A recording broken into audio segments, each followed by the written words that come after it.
Bienvenue dans mon podcast La lumière est au bout du couloir.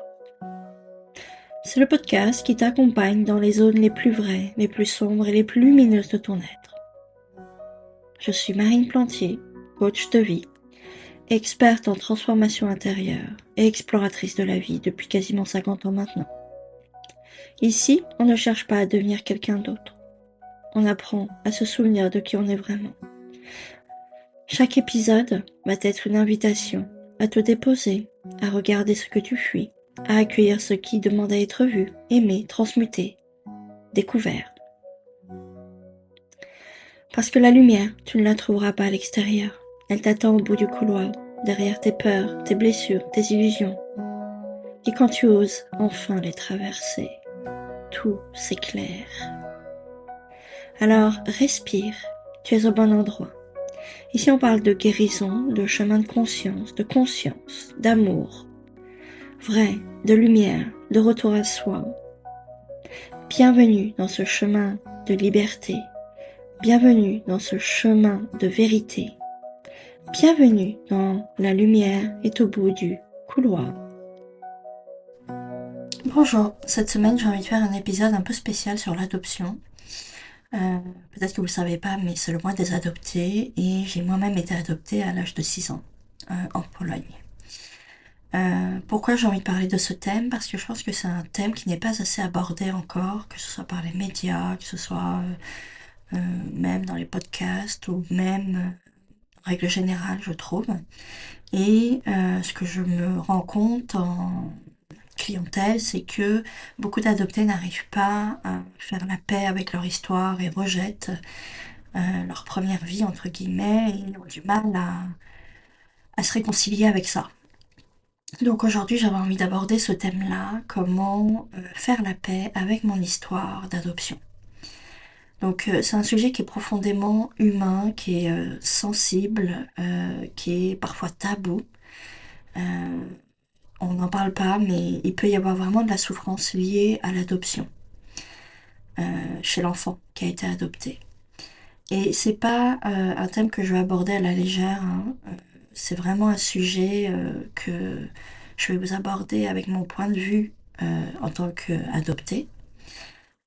Parce que je pense que là, ce qui est important, c'est que j'aimerais que tous les adoptés comprennent combien, même si c'est difficile, combien il est important d'aller se reconnecter à ses origines, à notre sentiment d'appartenance, à notre place dans le monde, parce que en fait, chaque adopté a sa propre histoire, a sa propre racine, et je ne pense pas qu'on puisse bien évoluer dans sa vie d'adulte ou de futur parent lorsque on n'a pas été regardé d'où on venait, quelle était la vraie histoire et comment, en tant qu'adopté, je fais pour accueillir cette part d'histoire de ma vie. Et souvent, quand on est adopté, cette blessure-là, on la voit pas à l'intérieur de nous, mais elle se caractérise, moi je trouve, par des comportements qu'on peut avoir qui peuvent être de la dissociation, peuvent être des addictions, peuvent être un mal-être, peuvent être de la dépression, comme une blessure invisible quasiment. Et en fait, le fait que cette douleur ne se voit pas, que en fait l'adopté ne la voit pas, hein, elle s'imprime quand même dans notre corps, elle s'imprime dans notre mémoire, elle s'imprime dans notre cœur. Inconsciemment, même si on était adopté tout petit, hein, on le sait qu'il y a eu ça dans notre cœur et dans notre corps. Énergétiquement, c'est inscrit. Et qu'on le veuille ou non, on est relié à cette mère-là. On a un attachement originel à elle, hein. On a vécu 9 mois dans son ventre. Et pour moi, ce lien, même si on est abandonné, même si on est séparé de notre mère, même si on a été enlevé à notre mère, ce lien ne peut pas se rompre. Et comme il ne peut pas se rompre, ça crée de la souffrance chez nous parce que on est attaché inconsciemment en fait à ça. Et en fait, il faut chez l'adopté qu'il comprenne ça, que il doit aller regarder cette blessure-là. Cette blessure est souvent un cadeau qu'on ne voit pas et elle devient souvent le fil conducteur de toute notre vie. C'est-à-dire que notre comportement, notre manière d'être, notre manière de penser, inconsciemment, va être fixé, enfin, va être en fonction de cette blessure-là. C'est-à-dire que un enfant adopté qui a été abandonné, enlevé, même maltraité, enfin en tout cas qui a vécu des choses difficiles, va aller chercher inconsciemment à être aimé, reconnu, validé. Mais aussi l'inverse existe, c'est-à-dire que on peut très bien, en tant qu'adopté, ne plus vouloir s'attacher, être plutôt dans un comportement de fuite, de répondre au strict nécessaire parce qu'on n'a pas le choix, et de vivre très très mal cette adoption.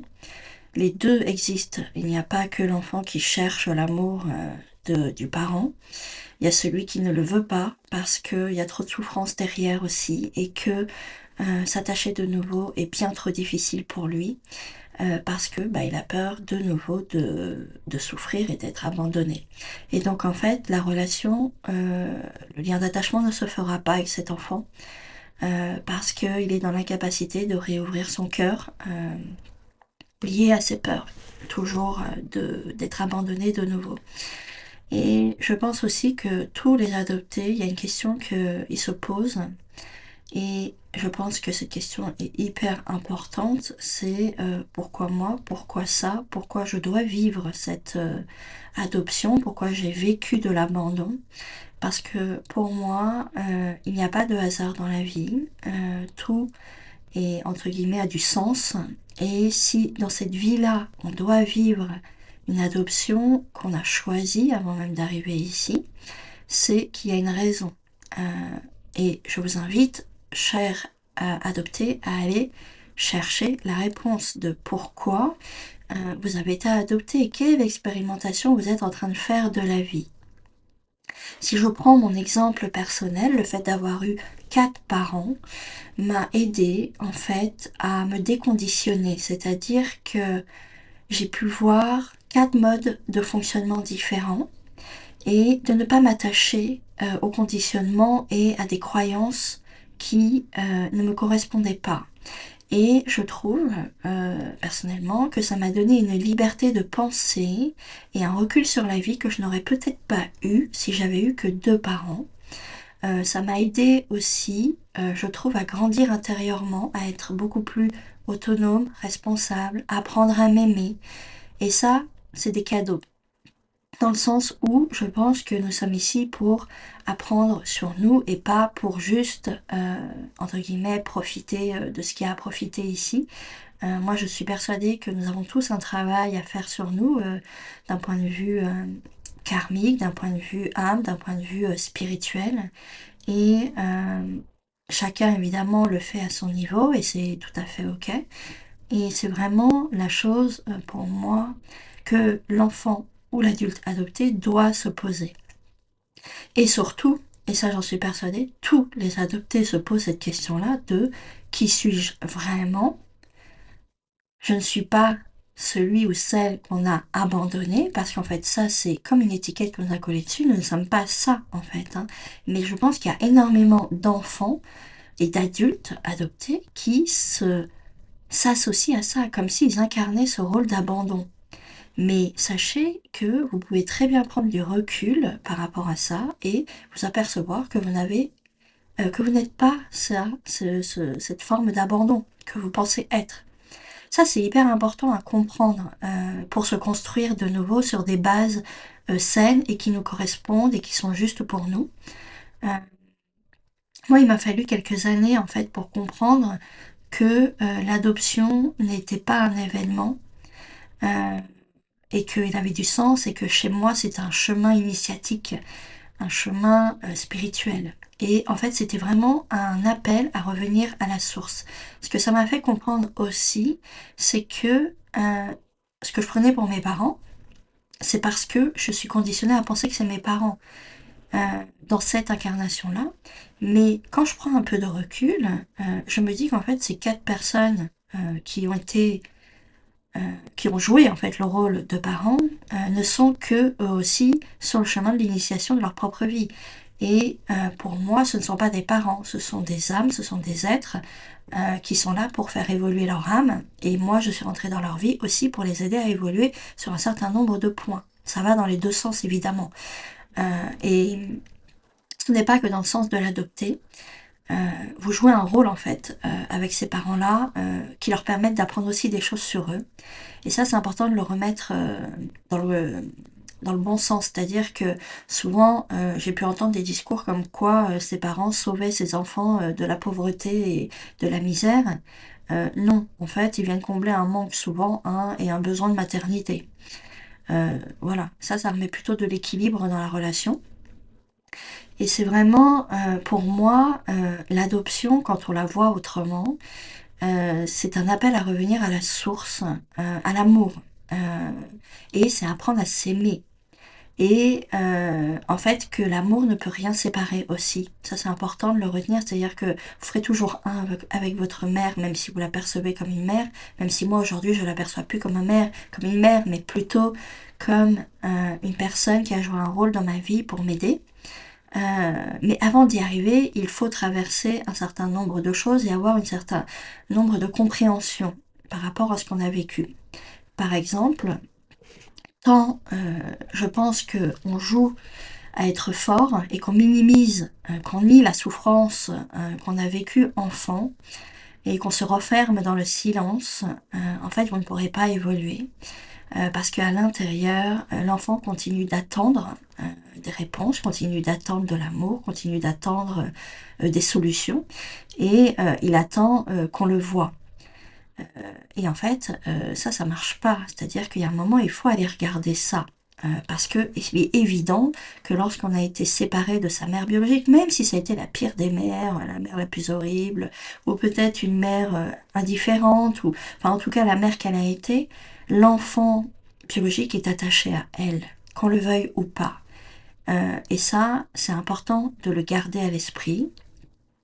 Et pour moi, je pense que il faut entendre ce cri silencieux à l'intérieur de nous, combien cet enfant qui a vécu ça ou ce bébé qui a vécu ça a besoin de se reconnecter à ça. Et c'est le seul moyen, je pense, moi, pour vraiment faire la paix avec son histoire et ne plus, comment je dirais, ne plus ressasser le passé et enfin avancer dans sa vie. Et ce que je pense aussi, c'est que la guérison, elle commence le jour où on ose enfin écouter cet enfant à l'intérieur de nous, sans vouloir le réparer, et l'aimer tel qu'il est. Lui dire, tu vois, t'as rien de fait mal, c'est juste une séparation qui a été vécue. Tu n'as jamais cessé d'être aimé, parce qu'en fait, c'est pas parce qu'une mère nous abandonne qu'elle nous aime pas, parce qu'en fait, on ne sait pas ce qu'elle a vécu en plus dans sa tête. On ne sait pas ce qu'elle traversait à ce moment-là, même dans sa vie. Et la question de pourquoi je n'ai pas été gardée, qu'est-ce que j'ai fait de mal, bah rien, ok. Mais je pense aussi que, ça c'est mon côté de l'autre côté, d'un point de vue spirituel, ces questions-là peuvent avoir des réponses de pourquoi je n'ai pas été gardée, bah parce que peut-être que vous avez un certain nombre de choses à apprendre sur cette incarnation et sur cette vie, d'un point de vue personnel, d'un point de vue relationnel, d'un point de vue aussi parent-enfant ou enfant-parent dans l'autre sens aussi. Et qu'est-ce que j'ai fait de mal? Je dirais rien. En fait, la question, elle n'est pas là. Pourtant, c'est des questions que peuvent poser des adoptés. Mais moi, je pense que cette question n'a pas vraiment de sens. Et pour moi, je pense qu'il est important de prendre vraiment en considération sa souffrance intérieure et de se faire aider, se faire accompagner avec une personne qui a déjà traversé ce que vous traversez, qui comprend en fait ce que vous êtes en train de traverser. Parce que pour certains adoptés, il y a une véritable souffrance à l'intérieur de soi.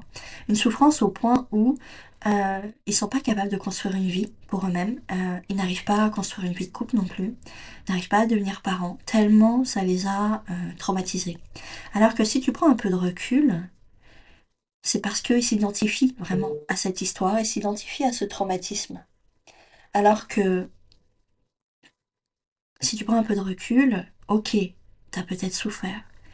Mais si tu vois pas que tu as incarné ce personnage de souffrance, au lieu de prendre du recul en disant ok, c'est juste une partie de ma vie, et cette partie-là, eh ben, je peux commencer à faire son deuil, je peux commencer à accepter la souffrance que j'ai vécue.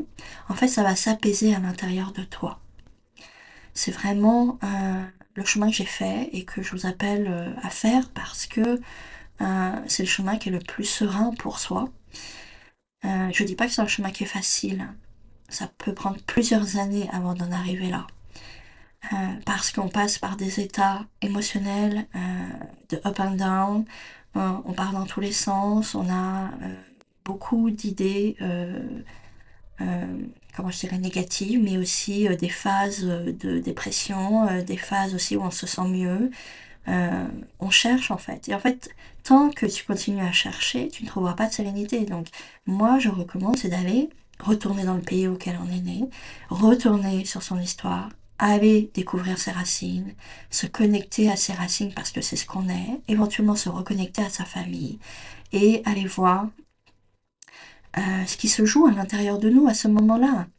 Et pour vous donner mon propre exemple, moi j'y suis retournée dans mon pays d'origine, en Pologne, pour retrouver ma famille. Et ça m'a fait un bien fou parce que ça m'a permis de comprendre combien la petite fille de 5 ans n'avait pas tous les éléments et toutes les cartes en main pour comprendre ce qui se passait. Et elle, cette petite fille de 5 ans, elle a vécu les choses d'une manière comme si on l'avait trahie. Elle a vécu de la trahison vis-à-vis de sa mère et de son oncle et de son père, parce que en fait mon oncle et mon père m'ont enlevé à ma mère pour ma sécurité. Mais moi, à cet âge-là, je ne l'avais pas compris. Et ils m'ont mis en orphelinat pour que j'ai une meilleure vie. Et c'est le cas, j'ai eu une meilleure vie. Je dis pas d'un point de vue émotionnel et d'un point de vue relationnel avec mes parents adoptifs, adoptants peut-être, mais plus j'ai énormément appris sur l'humain et sur moi. Le chemin aussi, lorsqu'on a eu des parents qui n'ont pas été des parents, hein, les parents adoptants, c'est un deuil à faire aussi, parce qu'en fait souvent je pense que l'enfant adopté projette un parent parfait sur le second parent, et je pense que ce parent n'existe pas. Il a aussi ses imperfections, il a aussi sa manière de faire les choses, et je pense que il y a un vrai travail de pardon aussi à faire lorsqu'on a vécu des choses difficiles avec ces parents-là. À faire. Et ce pardon, il doit passer par le fait que, oui, on a peut-être morflé, on a peut-être souffert de différentes choses, mais qu'aujourd'hui, vous êtes bien vivant, bien ancré, et que, normalement, si vous avez fait tout ce chemin-là, votre vie est plutôt stable. Voilà mon point de vue hein, par rapport à ma propre expérience. Et en fait, ce que je voudrais aussi dire, c'est que l'adoption, elle va créer une dualité à l'intérieur de nous du fait qu'on ait eu deux mères, deux pères, deux histoires, deux lignées. Et souvent, ça crée une tension à l'intérieur de nous parce que la question qu'on se pose, c'est concrètement, moi, j'appartiens à qui? À qui j'appartiens vraiment? Et cette question-là, moi, je me la suis posée. Et la vérité, c'est que j'appartiens à personne. Ni à ma lignée biologique, ni ma lignée d'adopté. C'est-à-dire que j'ai ma propre lignée. Évidemment que je suis reliée aux deux familles par mon histoire, mais en fait, chacun de nous devrait prendre assez de recul pour dire, ok, qu'est-ce que j'ai appris de ma première lignée, qu'est-ce que j'ai appris de ma deuxième lignée, et qu'est-ce que j'en fais moi aujourd'hui pour ma propre vie, et qu'est-ce que j'ai envie de garder, qu'est-ce que je n'ai pas envie de garder.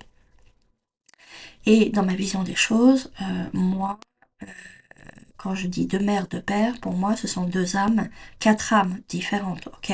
C'est pas mon père et ma mère dans ce sens-là. C'est-à-dire que même si, pour moi, la mère a, dans ma façon de voir les choses, un rôle de élever l'enfant vers la conscience et qui grandisse d'un point de vue spirituel, euh, certaines mères, en fait, n'ont pas ces capacités-là. Voilà. Faut juste l'accepter. Et ça peut prendre du temps hein, d'accepter ça. Et donc pour revenir au fait que tu n'appartiens à personne, tout comme tes parents ne t'appartiennent pas, hein, euh, ce qu'il faut comprendre, c'est que tu es venu t'incarner dans un corps et que tu as été élevé. par une première mère et puis éventuellement par une deuxième. Et en fait, ces deux personnes t'ont façonné d'une certaine manière.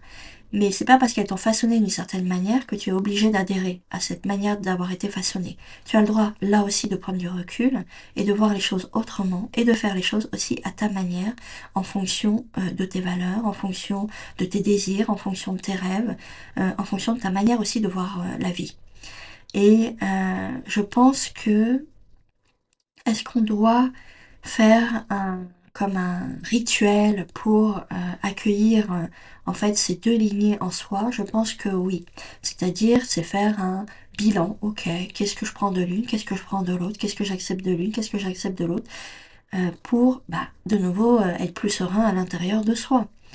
En fait, la paix, elle n'est que à partir de là, c'est-à-dire intérieurement. euh, c'est reconnaître qu'il y en a une qui t'a donné la vie pour que tu puisses bah, vivre cette incarnation. Il y a celle qui t'a élevé pour que tu deviennes une adulte.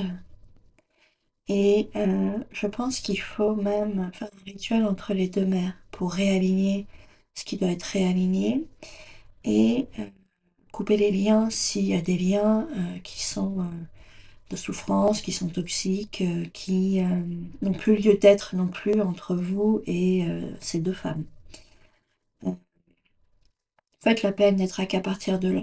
Euh, et je pense que chaque adopté doit passer par ce processus.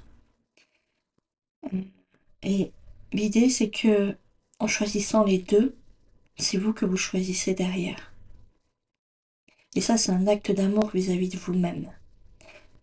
C'est vraiment prendre la position de se dire, ok, là, aujourd'hui, je décide que je vais incarner ce que moi je pense être juste, ce que sont mes valeurs, qui je suis.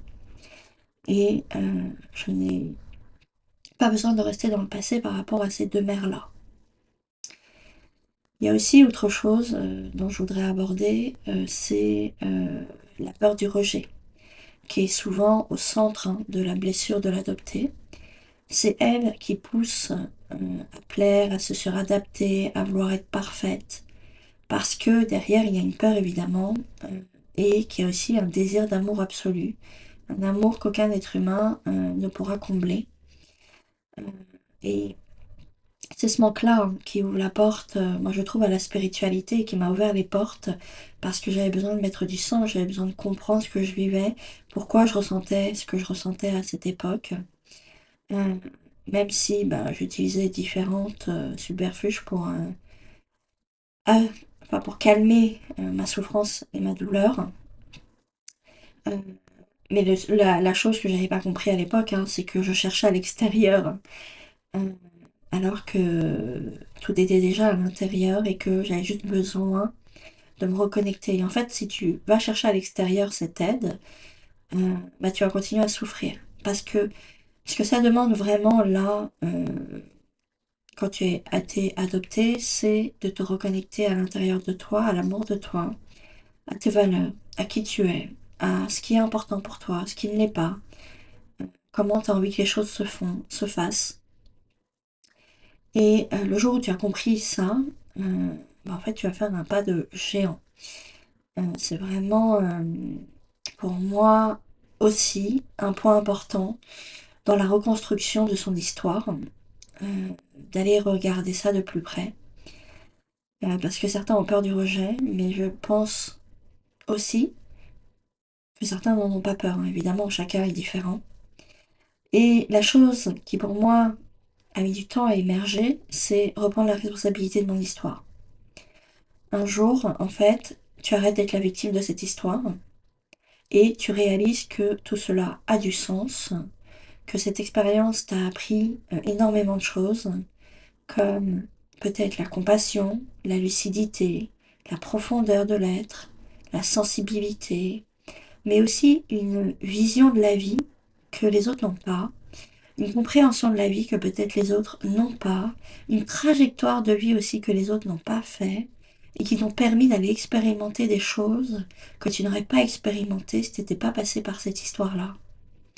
Et c'était peut-être écrit de cette manière-là, parce que moi je suis convaincue que avant qu'on arrive, on a déjà, on sait déjà en fait ce qu'on va vivre, parce qu'on l'a décidé bien avant d'arriver, c'est-à-dire choisir nos pays, choisir la langue, choisir les grandes lignes de notre destinée.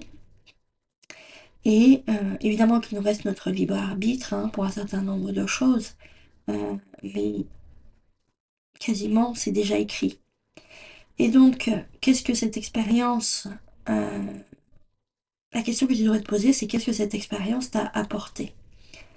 Et si mon adoption n'était pas une erreur, mais un plus qui est plus vaste que ce que je peux imaginer moi.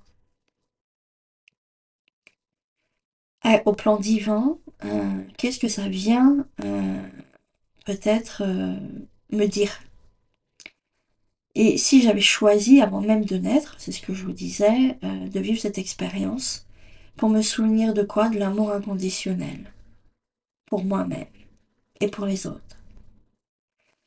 Euh, Ce que j'aimerais vraiment aussi, c'est que, en tant qu'adopté, vous preniez de la distance par rapport à la souffrance que vous pouvez avoir ou par rapport à la douleur que vous ressentez, parce que je pense qu'il est important de la transfigurer.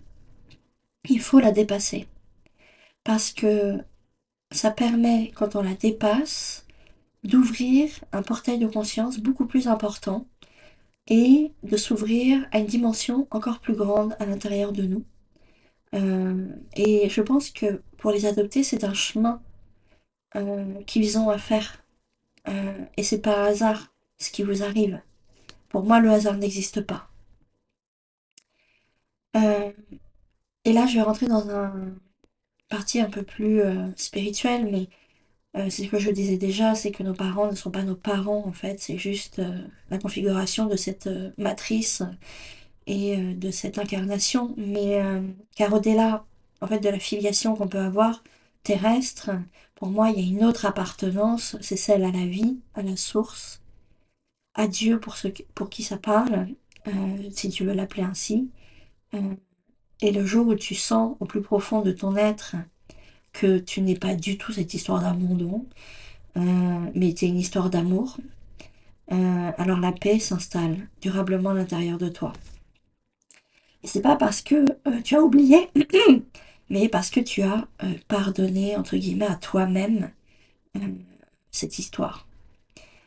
Et la chose importante à vraiment retenir à son esprit à chaque fois qu'on veut replonger dans cette histoire, chaque fois des parts de nous y retournent, c'est de voir que non, tu n'es pas à ce passé, tu n'es, tu es ce qui t'est arrivé, on est d'accord, mais aujourd'hui, tu prends assez de recul pour voir que tu ne veux plus que ça t'impacte dans ta vie de tous les jours et tu choisis, en tant qu'adulte, de incarner maintenant celle que tu as envie d'incarner. C'est vraiment quelque chose important à comprendre parce que je vois encore trop d'adoptés qui vivent comme s'ils étaient encore dans cette blessure alors que euh, normalement vous devriez arriver à la dépasser cette blessure pour vivre autre chose dans votre vie. Parce qu'en fait, tant que vous restez focalisé sur cette blessure en plus, vous ne pouvez pas vivre autre chose. Donc comment s'ouvrir à créer un couple équilibré, créer une famille équilibrée et saine, ben, ça va être ultra compliqué. Et souvent, les enfants ou les adultes adoptés ont des vies plus chaotiques que les enfants, entre guillemets, classiques, parce qu'ils n'arrivent pas à retrouver ce juste équilibre à l'intérieur d'eux parce qu'ils savent pas comment, par où commencer, qu'est-ce qu'ils doivent aller regarder. Et c'est pourquoi vraiment je fais cet épisode de podcast pour vous aider à vous donner des pistes à regarder. euh, Parce que à l'époque, quand j'étais en recherche, j'aurais aimé que quelqu'un en parle comme je le fais aujourd'hui pour m'ouvrir l'esprit et m'ouvrir la conscience à des nouvelles, à une nouvelle vision des choses et peut-être à une autre manière de faire aussi à l'intérieur de soi pour que je puisse dépasser ces souffrances. Parce que clairement, me concernant, l'adoption a été une souffrance aussi. c'est pas quelque chose que j'ai bien vécu, surtout que j'avais 6 ans quand même, donc j'avais bien conscience de ce qui se passait, que je changeais de pays, changeais de langue, changeais de famille, tout était changé, alors que je vivais à l'orphelinat depuis quasiment 1 an et que j'avais vécu pendant 5 ans avec ma mère biologique. Euh, et honnêtement, j'aurais aimé que les choses soient faites autrement, c'est-à-dire que j'aurais aimé que ma langue soit respectée, ma culture soit respectée, et qu'on fasse pas table rase de qui j'étais complètement. Parce que c'est extrêmement déstabilisant pour l'enfant de vivre ça, c'est-à-dire que d'un côté, il se dit ok, je n'ai plus de personnalité, je n'ai plus de nom, je n'ai plus de culture, alors que ça fait peut-être plusieurs années que je vis avec ça, et on me demande de me conformer à un changement radical de 360 degrés, d'une nouvelle langue, d'une nouvelle culture, de nouveaux gens que tu dois appeler tes parents alors que tu les connais même pas et que tu n'as pour le moment qu'une relation, je dirais, de censée être de égal à égal, hein, mais souvent c'est pas le cas, mais une relation cordiale hein, au début, et aussi pour ceux qui culpabilisent, si vous n'avez pas d'amour pour ces parents-là, ce n'est pas grave. Euh, Ce n'est pas, comment je dirais, une obligation de les aimer. Il est possible de ne pas les aimer. Et moi, j'ai mis du temps à accepter ça. Ce que je me suis rendu compte, c'est que j'avais plutôt un sentiment de... comment je pourrais dire ça? Enfin, j'étais plus dans une posture de ami, vous voyez? Amicale, on va dire. Voilà, c'était ça le mot que je cherchais. Que un sentiment d'amour. Et je le vois bien parce que maintenant, aujourd'hui, je suis mère de 2 enfants. Je vois bien que c'est pas du tout le même amour. Et je vois bien que je n'avais pas d'amour pour eux. Euh, et que bah, j'ai dû faire au fur et à mesure que je grandissais avec ce qui m'apportait, ce qui m'apportait pas, et comment moi je le vivais au quotidien, quoi. En sachant qu'en plus, je suis arrivée, moi, avec une malformation au niveau du visage, une fente labiopalatine, ce qu'on appelait anciennement un bec de lièvre. Donc j'avais ça en plus à gérer au quotidien, donc les moqueries, les méchancetés des enfants quand j'étais petite. Mais ça s'est vite atténué au niveau du collège parce que je pense que j'ai beaucoup plus assumé qui j'étais et que j'ai appris à m'en foutre en fait. J'ai appris à ne pas porter d'attention à ce que me disaient les autres. Et ça, quand on arrive déjà dans une nouvelle famille, en tant qu'adopté, dans une nouvelle culture, dans un nouveau pays, et qu'en plus on peut avoir une malformation, une maladie, ou en tout cas un petit plus, un truc de plus que les autres, ça peut encore plus compliquer, je trouve, la relation et l'attachement que tu peux créer avec ces parents-là. C'est vraiment, bon voilà, ma propre expérience.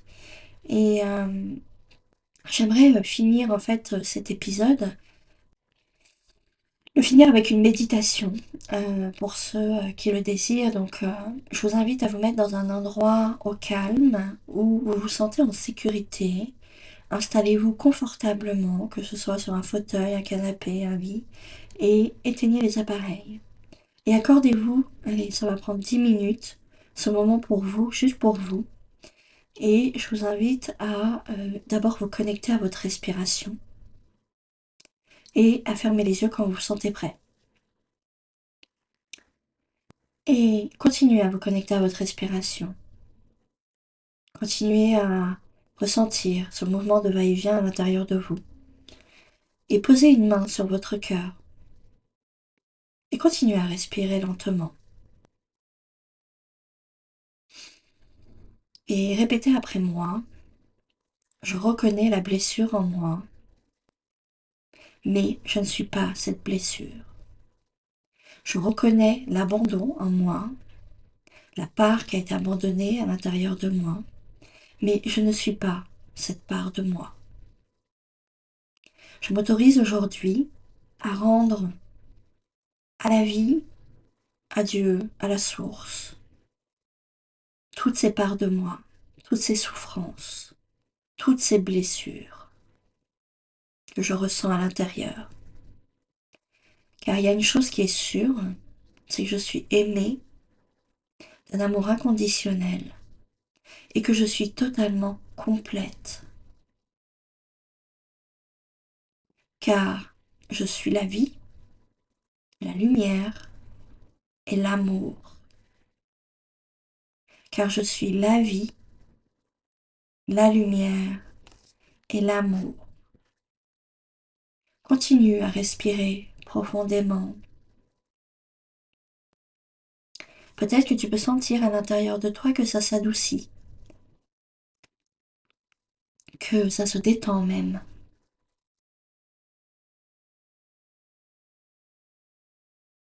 Je t'invite vraiment à laisser l'amour te traverser de haut en bas, comme un baume chaud et doré. Laisse-toi envelopper par cet amour, comme une flamme qui est scintillante, blanche, dorée.